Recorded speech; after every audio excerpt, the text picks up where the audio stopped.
Also watching American Airlines before we came to air, Julie. That one coming out with some pretty good guidance. And the major call out for American Airlines really appears to be their operating margin coming in much higher than expected for the quarter, about 10.25% to 10.5% they see in the fourth quarter.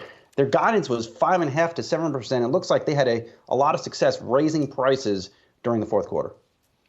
Yeah, it looks that way. And it's also interesting, given the backdrop, of course, for airlines right now. You had Southwest and all of its issues. You had the Federal Aviation Administration yesterday, of course, calling for no flights to depart for a period of some 90 minutes to 2 hours after its pilot notification system failed.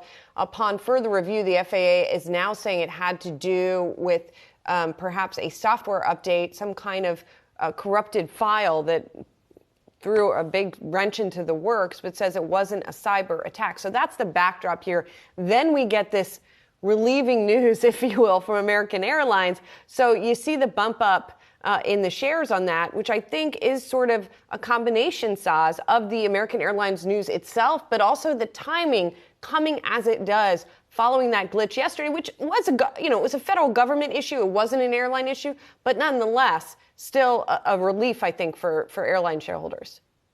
Also a relief, too, and might be impacting margins. This margin outlook from American as well, Julie, is decline in energy prices. When you beat your margin guidance by almost 500 basis points, of course, there's a price component there. American calling out fourth quarter sales up 16 to 70% on a decline in total available seat miles flown during the quarter. So you also have to think this decline in energy prices, we saw it in today's CPI index as well, is of course benefiting a company like this. And it's not just American Airlines.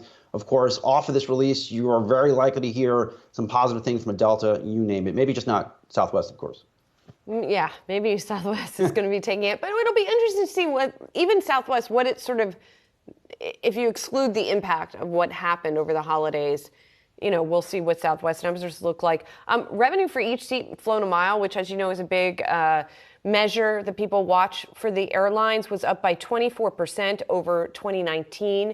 So that's better than the company had forecast. Non-fuel costs on that same basis, though, were up by 10% at the high end of a prior forecast. So all of these interesting measures when we look at the flight number, at the airline numbers. One more thing, by the way, I do want to mention. Airfares were down. We just got the CPI report. Airfares were down about 3% in December from November. So that's something to watch as well. Cost management going to be, and capacity discipline going to be really interesting and important for these airlines as we start to see the fares come down a little bit here, Soz. I wanted some excitement in the CPI, Julie. Just not getting it.